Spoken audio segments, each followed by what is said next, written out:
सर्वांना पुन्हा एकदा जय भीम। आजच्या या विशेष पाठामध्ये आपण बघणार आहोत की बौद्ध धर्मामध्ये जे भवचक्र आहे किंवा त्याला आपण संस्कार चक्र असं म्हणतो किंवा काही लोक याला कर्माचा परिणाम किंवा इंग्लिशमध्ये जर आपण याला म्हटलं तर व्हील ऑफ लाईफ असं हे जे भवचक्र आहे याचा जो अभ्यास आहे तो बौद्ध राष्ट्रांमध्ये प्रचंड मोठ्या प्रमाणामध्ये लहान मुलांवरती हे डीपमध्ये शिकवलं जातं आणि त्यांच्यामध्ये एक तर्कशील बुद्धी किंवा एक विचार विनिमय करण्यासाठी असणारी बुद्धी याचं प्रचंड असं साम्य दिसून येतं। आणि जर आपण बघितलं जसं की बौद्ध राष्ट्र आहेत किंवा लडाखचा जो भाग आहे किंवा संपूर्ण जिथे जिथं बुद्धिझमचा अभ्यास शिकवला जातो त्या ठिकाणी हे जे भवचक्र आहे ते फार मोठ्या प्रमाणामध्ये मुलांना किंवा मुलींना शिकवलं जातं। आणि मी जेव्हा याचा अभ्यास केला किंवा मी जेव्हा भिंतींच्या माध्यमातून हे शिकलो तेव्हा एकदम इमॅजिन वाटलं, पण याचा जो सरस किंवा याचा जो प्रत्यक्ष असा जो संपर्क आहे तो मानवी जीवनाशी अत्यंत निगडीचा असा आहे। आणि म्हणून हे जे भवचक्र आहे मी तुम्हाला दाखवणार आहे या व्हिडिओमध्ये। तुम्ही बघू शकता भवचक्र आहे हे आणि याच्यावरतीच आज आपण बोलणार आहोत। तर हे जे भवचक्र आहे असं म्हटलं आहे की राजा बिंबिसार जो होता त्या राजा बिंबिसाराला राजा उदयन नावाच्या एका राजानं किमती अशी वस्तू भेट दिली आणि त्या राजाला समजत नव्हते की ही किमती वस्तू जी मी घेतोय याच्या बदल्यात मी या राजाला परतफेड असं काही देऊ। आणि म्हणून तो असं विचार करत जसं आपणाला एखादी मोठी व्यक्ती एखादी भेट देते आणि आपण मनामध्ये तसा विचार करतो की आता याला परतफेड म्हणून मी अजून काय द्यावं, तर तसं त्याच्या मनामध्ये तो विचार आला आणि शेवटी त्याला त्या प्रश्नाचं उत्तर मिळालं। मग तो बुद्धांकडे गेला आणि त्यांनी बुद्धांना असं सांगितलं की राजाने मला अशा अशा प्रकारची किमती वस्तू दिलेली आहे पण त्याला आता मी परतफेड असं काय द्यावं तर मला सुचत नाही आहे। त्यावेळी बुद्धांनी त्याला असं सांगितलं की तुझ्या नगरीमध्ये जेवढे कलाकार आहेत, तुझ्या नगरीमध्ये जेवढे चित्रकार आहेत किंवा तुझ्या नगरीमध्ये कलाकुसरमध्ये गुणित असणारे जे लोक आहेत त्यांना माझ्या राजदरबारामध्ये किंवा माझ्या दरबारामध्ये घेऊन ये।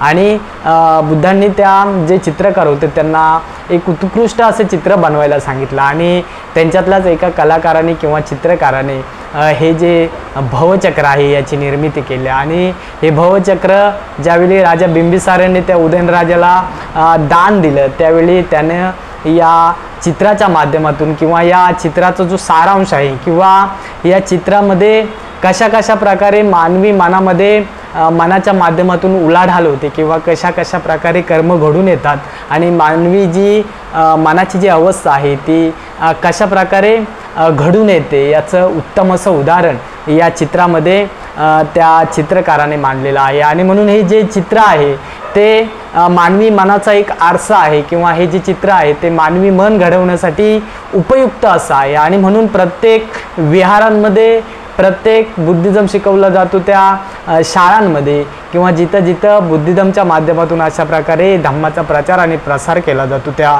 भिक्खू वर्गाच्या माध्यमातून हे जे भवचक्र आहे ते डीपमध्ये आपल्याला अभ्यासावं मिळतं। आणि म्हणून भदंत विमलकीर्ती गुणसरी यांच्या संपर्कामध्ये आल्यानंतर मला जे हे शिकायला मिळालं किंवा मला याचा प्रत्यक्ष असा अनुभव मिळाला किंवा हे मला जाणून घेण्याची चांगल्या प्रकारची वेळ मला त्यांच्या सानिध्यात मिळाले। आणि म्हणून हे जेवढं मला समजलं तेवढं मी या व्हिडिओच्या माध्यमातून तुमच्यापर्यंत पोहोचवण्याचा प्रयत्न करणार आहे किंवा तुमच्याशी एक छोटासा संवाद साधून हे जे भवचक्र आहे हे जे संसार चक्र आहे याच्या ज्या या कड्या आहेत त्या तुमच्यापर्यंत मांडण्याचं या चित्रामध्ये मी काम करणार आहे। आणि म्हणून या चित्राला बौद्ध संस्कृतीमध्ये बौद्ध आचार विचार विनयामध्ये अतिशय महत्त्वाचं असं स्थान या चित्राने घेतलेलं आहे। मी पहिल्यांदाच तुम्हाला या चित्रामध्ये दाखवलं आहे की एक पृथ्वी आहे आणि त्या पृथ्वीला एका विशिष्ट अशा एक आगळा वेगळा असा जो त्याला तुम्ही राक्षस म्हणू शकता किंवा एक असा प्राणी आहे की त्यानं त्या पृथ्वीला असं पकडलेलं आहे। आणि त्या पृथ्वीच्या मध्ये किंवा त्या ब्रह्मांडाच्या मध्ये जर आपण बघितलं तर वेगवेगळ्या प्रकारचे लोक दाखवलेले आहेत। त्याच्यामध्ये 3 वर्तुळाकार पद्धतीच्या माध्यमातून जीवन संस्था दाखवलेली आहे आणि त्या चित्राच्या कोपऱ्यामध्ये बुद्ध दाखवलेले आहेत आणि त्या बुद्धांच्या समोर एक चंद्र दाखवलेला आहे आणि बुद्ध त्या चंद्राकडे हात दाखवत आहेत आणि काहीतरी संदेश द्यायचा प्रयत्न करतात असं या पुस्तकामध्ये या चित्रकाराने मांडलेलं आहे. आणि म्हणून त्या चित्रकाराची जी कला आहे त्या कला गुणांना अतिशय मार्मिक असं महत्त्व या चित्राच्या माध्यमातून उपलब्ध झालेलं आहे काय. कारण या चित्राच्या माध्यमातून त्या कलाकाराने मानवी जीवन बदलण्यासाठी फार मोठं योगदान दिलेलं आहे आणि या चित्राच्या माध्यमातून प्रत्यक्ष बुद्धिस्ट राष्ट्रांमध्ये तशा प्रकारची पिढी घडवण्याचं काम या चित्राच्या माध्यमातून झालेलं आहे. आणि म्हणून या चित्राला भवचक्र अर्थात सांसारिक जीवनाचा जो नियम आहेत किंवा सांसारिक जीवनामध्ये किंवा तशा प्रकारच्या व्यक्तींच्या मनामध्ये कशा प्रकारच्या मानसिक अवस्था कर्मामुळे निर्माण होतात त्याचं विस्तृत असं विश्लेषण या चित्राच्या माध्यमातून इथे आपणाला प्रस्तुत केलेलं आहे. आणि म्हणून हे भवचक्र आहे ते बुद्धिझमचा अभ्यास करत असताना अतिशय महत्त्वाचं असं स्थान या चित्राने पटकावलेलं आहे. आणि म्हणून प्रथम मी तुम्हाला सांगणार आहे की या चित्रामध्ये जो हा मधला भाग आहे या मधल्या भागामध्ये कोंबडा दाखवलेला आहे. कोंबड्याच्या नंतर तुम्ही बघाल तर साप दाखवलेला आहे आणि सापाच्या नंतर बघाल तर डुक्कर दाखवलेला आहे. याला मानवी जीवन जगत असताना कशा प्रकारे माणसं जीवन जगतात याची प्रतीक या पुस्तकामध्ये मांडलेलं आहे. आणि म्हणून या पुस्तकातला जो डुक्कर आहे त्याचं जर आपण बघितलं तर डुक्कर हा नेहमीच घाणीमध्ये राहत असतो. तुम्ही त्याला किती चकाचक केला, किती धुतला, किती चांगल्या अगदी बायोटिक साबणानं जरी तुम्ही त्याला धुतला तरी पण तो शेवटी घाणीकडेच जातो, घाणीतच लोळतो. म्हणून त्याचं जे प्रतीक आहे ते घाणीचं मानलेलं आहे किंवा लोभाचं मानलेलं आहे. त्याला त्याच्या तो जीवनमानाचा जो तो प्रश्नच आहे की तो तशा प्रकारे जीवन जगतो. आणि म्हणून हा जो डुक्कर आहे तो या चित्रामध्ये एक लोभाचं प्रतीक मानलेलं आहे. त्यानंतर जर आपण बघितलं तर दुसऱ्या भागामध्ये कोंबडा दाखवलेला आहे. कोंबडा जर आपण बघितला तर दिसायला अतिशय सुंदर दिसतो. त्याचे जे पंख आहेत किंवा त्याच्या पंखांवरती असणारे जे कलर आहेत ते आपल्याला आकर्षित करत असतात. पण त्याची जर खाण्याची तुम्ही पद्धती बघितली तर त्याच्या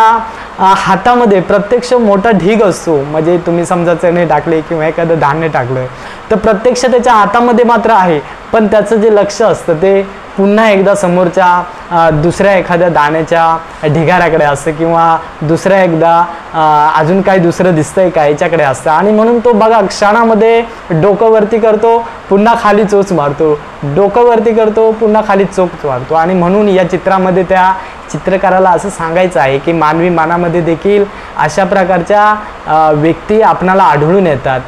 त्यांच्याकडे किती जरी काही असलं तरी पण त्यांची जी नजर असते ती दुसऱ्यांकडे असते. आणि म्हणून हा जो कोंबडा आहे तो लोभाचं किंवा आसक्ती म्हणजे अजून हवंय अशा प्रकारची त्याच्या मनाची जी अवस्था आहे ती या चित्रामध्ये या चित्रकाराने मांडलेली आहे. आणि त्यानंतर तिसरं जर आपण बघितलं तर त्याच्यानंतरची जी शृंखला आहे त्याच्यामध्ये त्यांनी साप दाखवला आहे.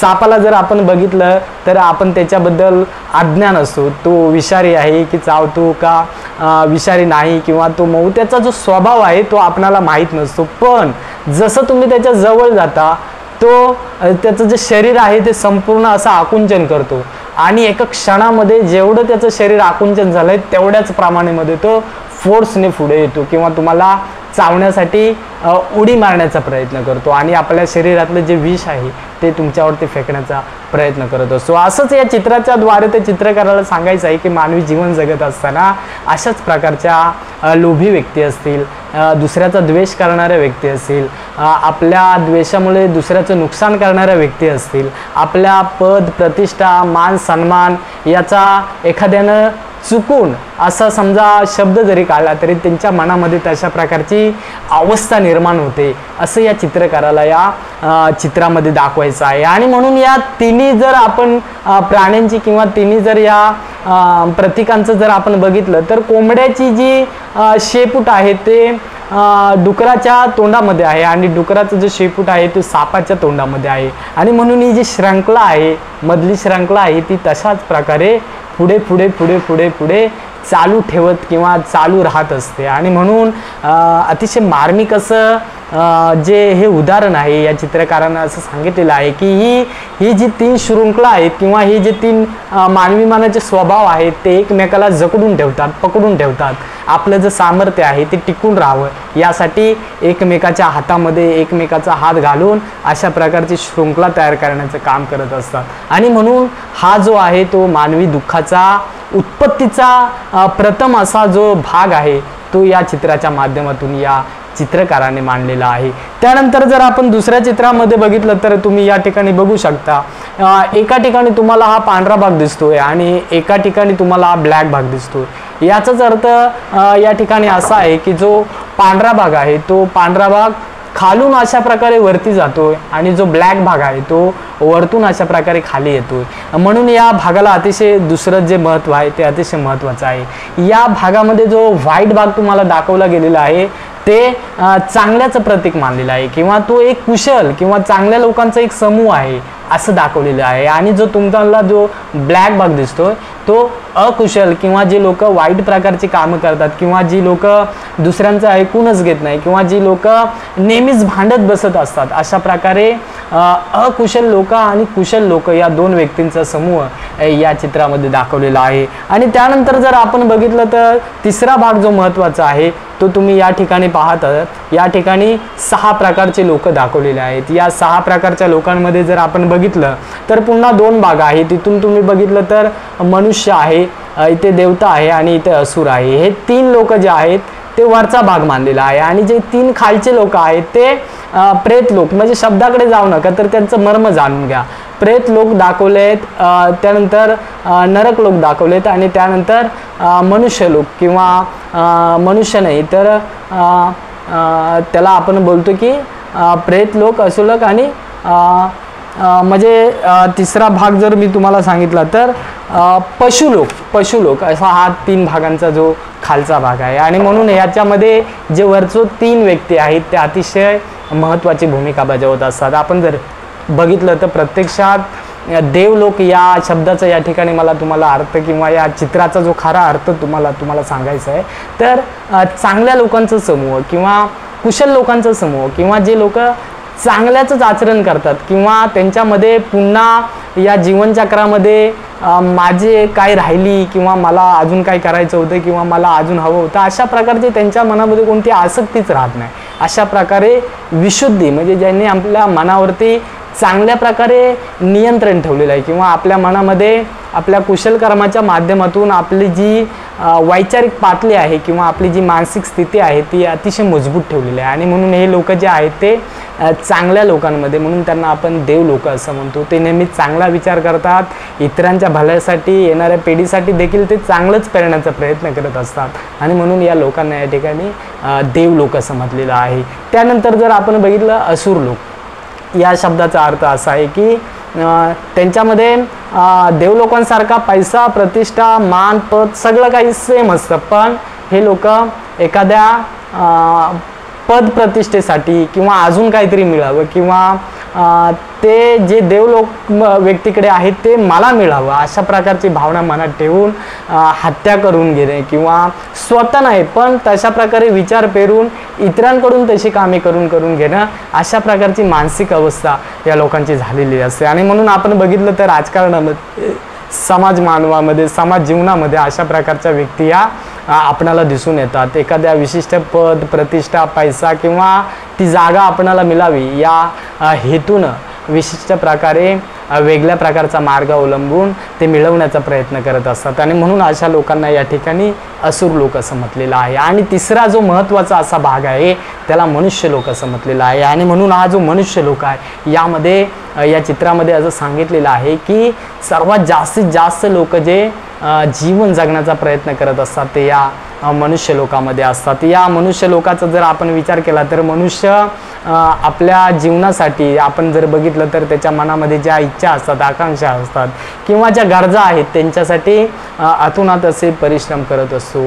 मात्र हा जो मनुष्याचा जो वर्ग आहे तो काही तृष्णांमध्ये अडकलेला असतो किंवा काही बंधनांमध्ये अडकलेला असतो किंवा काही चांगले आणि वाईट विचार अशा प्रकारच्या किंवा पशूंच्या सोबत किंवा मानवी जीवनामध्ये ज्या ज्या पशूंची त्याला गरज लागते अशा प्रकारचं जे जीवन आहे ते तृष्णामय असो किंवा कर्तव्याचं असो किंवा मिसळून जे बनलेलं जे जीवन आहे ते हा जो मनुष्यवर्ग आहे त्यामध्ये सर्वात जास्त जीवन जगण्याचं काम लोक करत असतात. आणि म्हणून हे जे वरचे 3 घटक आहे ते या भवचक्रामध्ये अतिशय महत्त्वाचे मानलेले गेलेले आहेत. आणि तसाच जर आपण त्या 3 खालच्या लोकांचा विचार केला तर जिथे म्हटलेलं आहे की प्रेत लोक म्हणजे अशा प्रकारची लोक की प्रचंड म्हणजे तृष्णाच किंवा त्यांची ज्या इच्छा आहेत त्या कधी पूर्णच होत नाही किंवा हावरटपणाच किंवा अजून पाहिजे अशा प्रकारची जी लोक आहेत त्यांना ज्यांच्या मनाची स्थिती जी आहे ते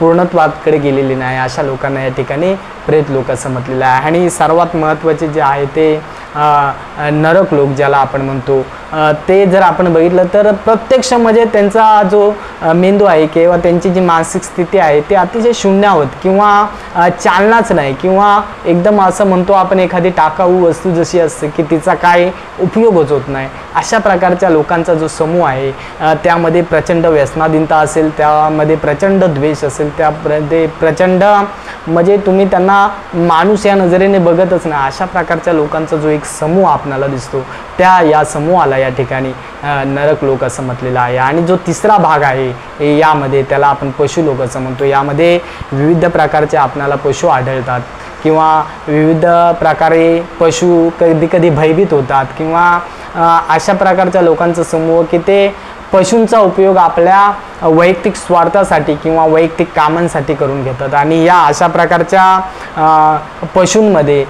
त्या जे लोकांबद्दलची जी भीती असते ती त्यामध्ये निर्माण होत असते. आणि म्हणून हे जे 6 घटक आहेत, हे जे 6 लोक आहेत ते या भवचक्राचे अतिशय महत्त्वाचा असा भाग यामध्ये आपण बघितलेला आहे. जे वरचे 3 लोक आहेत ते पॉझिटिव्ह आणि खालचे 3 लोक आहेत ते निगेटिव्ह.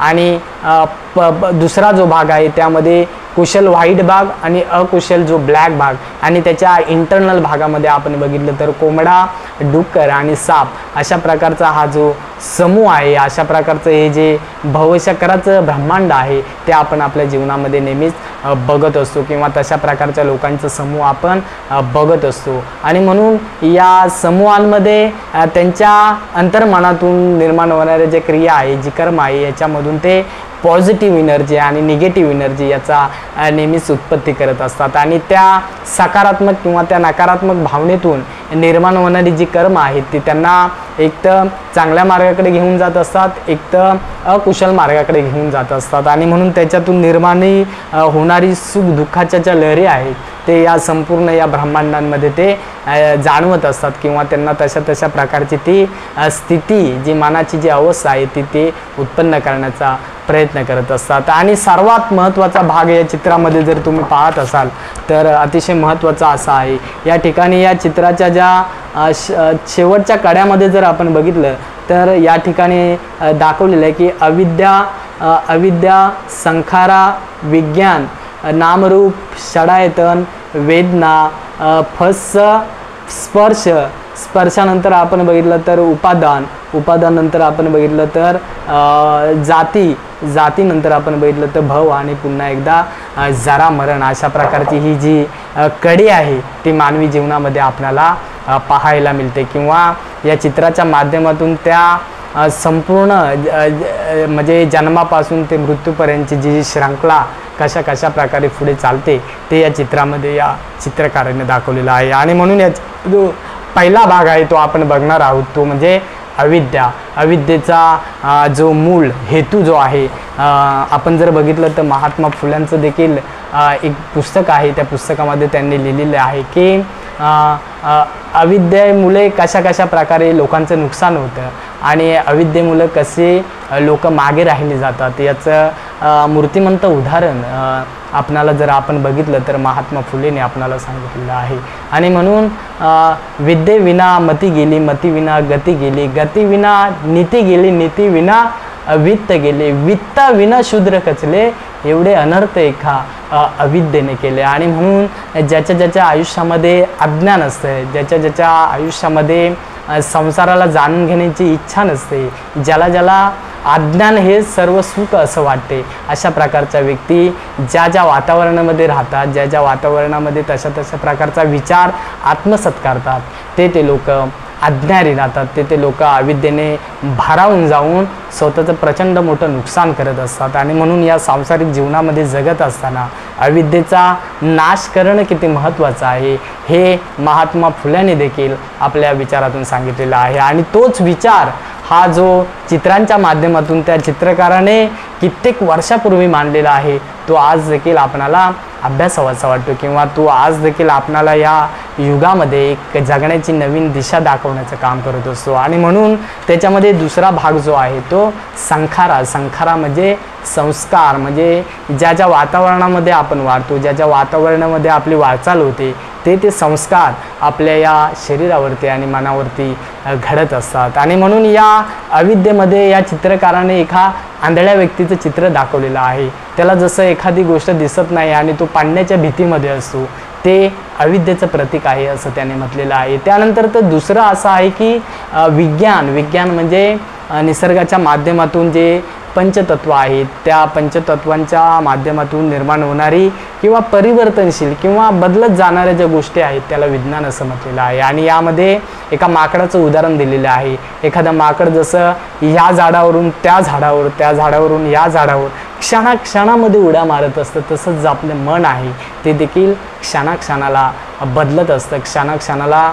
विचारांचं परिवर्तन होत असतं, असं या चित्राच्या माध्यमातून या चित्रकारानं आपल्याला दाखवलेलं आहे. त्यानंतर आपण बघितलं अविद्या, संखारा, विज्ञान नामरूप, म्हणजे नामरूपाच्या माध्यमातून नाम म्हणजे एखादं रूप जेव्हा तयार होतं, एखादी रूपाची जेव्हा निर्मिती होती, त्या रूपाला आपण ओळखण्यासाठी एखाद्या विशिष्ट अशा नावाचे आपण नाव देतो आणि त्या रूपाला नावाच्या माध्यमातून ओळखलं जातं. जसं की मानवी जीवनामध्ये आपण बघतो तर जसं जाती निर्माण होतात, म्हणजे जसं जन्माची उत्पत्ती होते, त्या उत्पत्ती झालेल्या रूपाला आपण एक विशिष्ट असं नाव देतो आणि त्या रूपाला आपण एखाद्या नावाच्या माध्यमातून ओळखायचं काम करत असतो. आणि म्हणून या ठिकाणी नामरूपासाठी या चित्रकाराने एका होडीचा उपयोग केलेला आहे. त्या होडीमध्ये एक व्यक्ती बसलेला आहे आणि ती होडी आणि तो व्यक्ती हे दोघे कसे एकत्र पुढे चाललेले आहेत,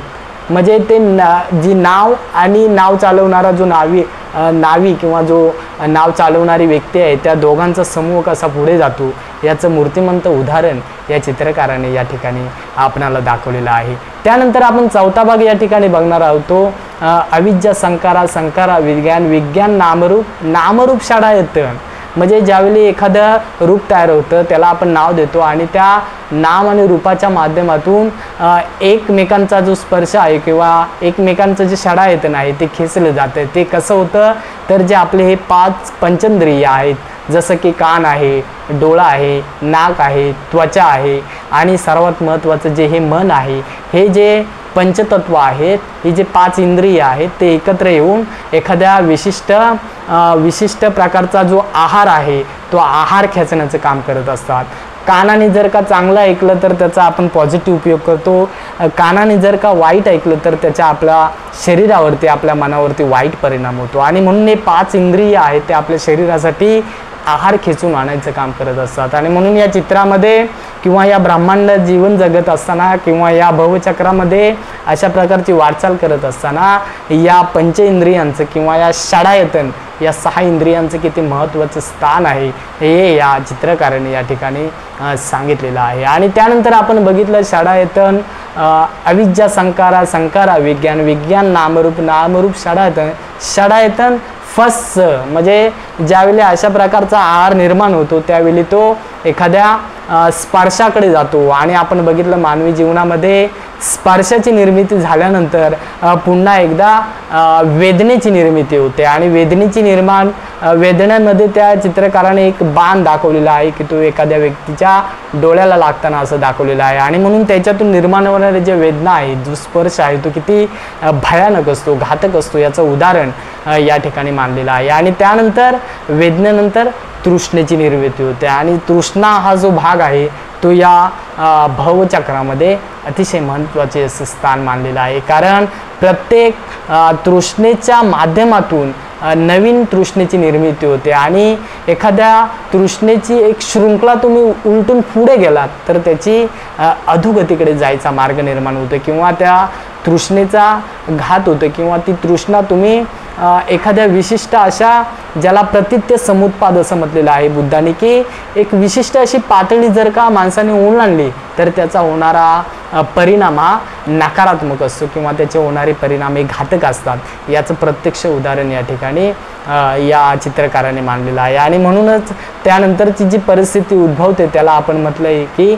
उपादान म्हणजे पुन्हा एकदा माकड दाखवलेलं आहे आणि त्या माकडाच्या हातामध्ये 2-3 प्रकारची अशी सफरचंद दाखवले म्हणजे हातामध्ये आहे तरी पण अजून पाहिजे अशा प्रकारची जी स्थिती आहे मनाची स्थिती की आपल्याकडे आहे त्याची गरज नाही तरी सुद्धा घेऊन ठेवणं या प्रकारच्या स्थितीला या ठिकाणी उपादान असं म्हटलेलं आहे। आणि या उपादानाच्या माध्यमातून आपण बघितलं तर कशाची निर्मिती होते तर षडायतन फस अविद्या षडायतन वेदना ताणानंतर पुन्हा जातीची निर्मिती होते। जाती म्हणजे पुन्हा या तृष्णेच्या माध्यमातून अजून नवीन अजून पाहिजे अशा प्रकारे पुन्हा एकदा नवीन जीवाला किंवा नवीन जीव उत्पन्न करण्याच्या प्रक्रियेला सुरुवात होते आणि पुन्हा तो जीव पुन्हा निर्माण झाला की पुन्हा एकदा त्या मानवी मनामध्ये पुन्हा एकदा भय म्हणजे भव निर्माण होतं। भव निर्माण झाले की पुन्हा जन्म पुन्हा मरण आणि म्हणून ही जी श्रृंखला आहे जी अविद्येपासून सुरुवात झालेली आहे ती अविद्या संखारा विज्ञान नामरूप षडायतन फस वेदना तन्ना उपादान जाती भव आणि पुन्हा भवानंतर पुन्हा जरा म्हणजे जन्म आणि पुन्हा मरण म्हणजे हा जो प्रवास आहे या ब्रह्मांडाचा तो अशा पद्धतीनं गोल फिरत असतो। आणि म्हणून या ब्रह्मांडामध्ये जीवन जगत असताना आपण आपल्या मनावरती कशा प्रकारे कंट्रोल ठेवायचा आहे, आपण कोणत्या लोकांमध्ये आपणाला राहायचं आहे किंवा आपण कोणत्या लोकांमध्ये जाऊ शकतो किंवा कशा प्रकारे या जीवनाचा आपण पॉझिटिव्ह किंवा निगेटिव्ह उपयोग केला तर कोणत्या गतीच्या माध्यमातून कशा मनाची परिस्थिती आपण ओढावू शकतो याचं विश्लेषण या चित्रकाराने या भवचक्रामध्ये केलेलं आहे। आणि म्हणून या भवचक्राचा जो उद्देश आहे या भवचक्राचं जे गुपित आहे ते बुद्धांच्या कार्यकारण भाव किंवा ज्याला आपण प्रत्युत्य समुत्पान किंवा जेव्हा आपण कारणांमुळे एखादी गोष्ट निर्माण होते याच्याशी कसा संपर्क येतो याचं मूर्तिमंत उदाहरण या चित्रकाराने बुद्ध काळामध्ये या भवचक्राच्या माध्यमातून आम्हापर्यंत पोहोचवण्याचं काम केलेलं आहे। आणि म्हणून या शृंखला तोडायच्या असतील तर या ठिकाणी सांगितलेलं आहे की तृष्णेच्या अतिओर जर का माणूस गेला, तृष्णेच्या अतिओर एखादी व्यक्ती गेली तर ती पुन्हा निगेटिव्ह मार्गाकडे जाते, अकुशल मार्गाकडे जाते। आणि म्हणून या तृष्णा थांबवायच्या असतील, या तृष्णा मोडल्या गेल्या तर माणूस कशा मनाच्या पॉझिटिव्ह किंवा कुशल मार्गाकडे जाऊ शकतो याचं मूर्तिमंत उदाहरण या ठिकाणी या चित्रकाराने दिलेलं आहे। आणि त्यानंतर या कड्यांच्या माध्यमातून जो बाहेरचा भाग आहे त्या बाहेरच्या भागामध्ये त्यांनी प्रत्यक्ष बुद्धांचं एक रूप दाखवलेलं आहे आणि बुद्ध त्या बाजूच्या चंद्राकडे बोट दाखवत आहेत। मी तुम्हाला पुन्हा एकदा या चित्राचं इथे दाखवतो। इथे बुद्ध दाखवलेत आणि या ठिकाणी बुद्ध दाखवलेत आणि या ठिकाणी चंद्र दाखवला आहे, इथे चंद्र दाखवलं आहे आणि बुद्ध त्या चंद्राकडे बोट दाखवत आहेत की तुम्ही या चंद्रासारखं जीवन जगण्याचा प्रयत्न करा।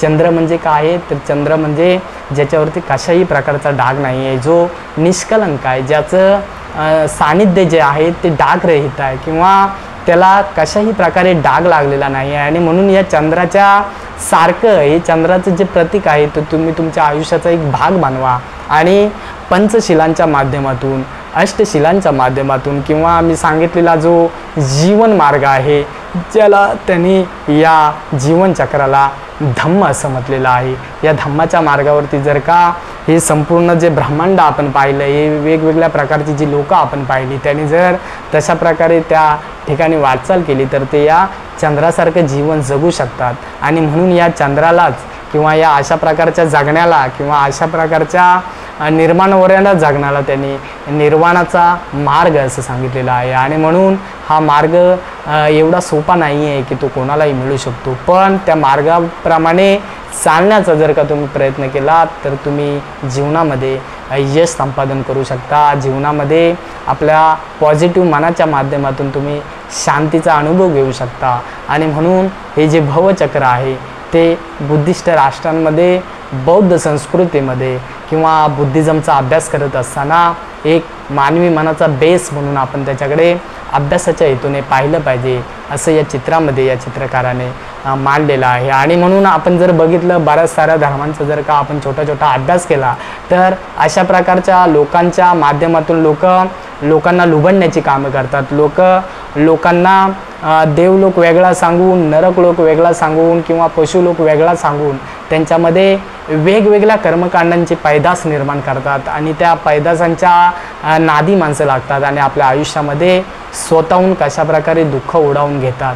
आणि तशा प्रकारच्या क्रिया करूनसुद्धा लोकांना जे सुखाचा मार्ग आहे तो सापडत नाही आहे किंवा मिळालेला नाही आहे। आणि म्हणून बुद्धाने सांगितलेलं जे हे भवचक्र आहे, त्या चित्रकाराने मांडलेला बुद्धांचा जो हा विचार आहे, या चित्रकाराने प्रतीत्य समुत्पाद या प्रत्यक्ष या चित्रामध्ये दाखवलेलं आहे।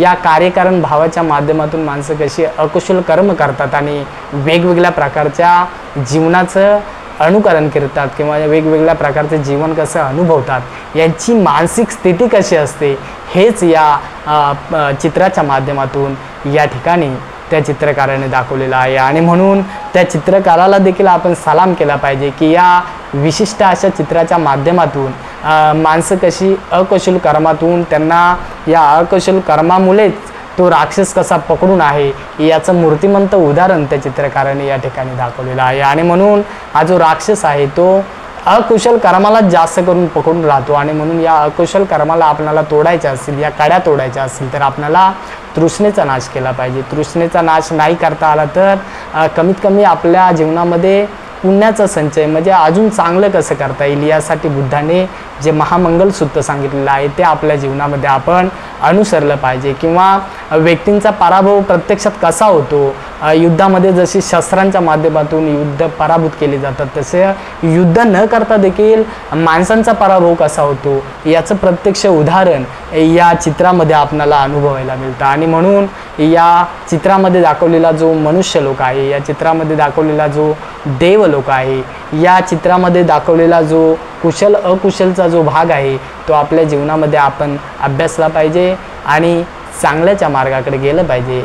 एवढंच या चित्राच्या माध्यमातून मला तुम्हाला सांगायचं होतं। आणि म्हणून हे चित्र आहे त्याचा चांगल्या प्रकारे अभ्यास करा, ते इतरांपर्यंत पोचवा। आणि या व्हिडिओच्या माध्यमातून जर का तुम्हाला ही माहिती आवडली असेल किंवा तुम्हाला ती सकारात्मक वाटत असेल किंवा ही अजून कोणाला तरी द्यायची अशी तुमची इच्छा होत असेल तर हा जो व्हिडिओ आहे तो इतरांपर्यंत पोचवा, एवढंच मी या ठिकाणी तुम्हाला सांगतो। आणि तुम्ही सर्वांची या अमूल्य अशा व्हिडिओच्या माध्यमातून, या अमूल्य अशा पाठातून रजा घेतो। तुम्हा सर्वांना या ठिकाणी जय भीम करतो। आणि तुमची या ठिकाणी हा जे आजचा विषय आपला होता तो भवचक्र अर्थात संसार चक्र अर्थात गतिचक्र अर्थात life of way of life असं आपण त्याला इंग्लिशमध्ये म्हणतो। आणि सर्वात महत्त्वाचं जर का साध्या आणि सोप्या भाषेत आपण बघितलं तर कर्माच्या उत्पत्तीमुळं कशा प्रकारे मनाची अवस्था किंवा कशा प्रकारे लोक वेगवेगळ्या लोकांमध्ये जातात किंवा एंट्री करतात किंवा त्या एंट्रीतून पुन्हा आपण कसं बाहेर येऊ शकतो याचं प्रत्यक्ष उदाहरण बुद्धिझममध्ये या चित्राच्या माध्यमातून शिकवलं जातं। याचा भंतेजी जे आहेत किंवा जे भिक्खू वर्ग आहे ज्यांना अशा प्रकारची आचार प्रणाली स्वीकारलेली आहे ते याचं उत्तम प्रकारे आपणाला मार्गदर्शन करत असतात। त्यांच्या सानिध्यात हे शिकण्याची संधी घ्या, एवढंच मला या ठिकाणी तुम्हाला सांगायचं होतं। पुन्हा एकदा जय भीम करतो आणि तुम्हा सर्वांची या ठिकाणी रजा घेतो। सर्वांना पुन्हा एकदा जय भीम।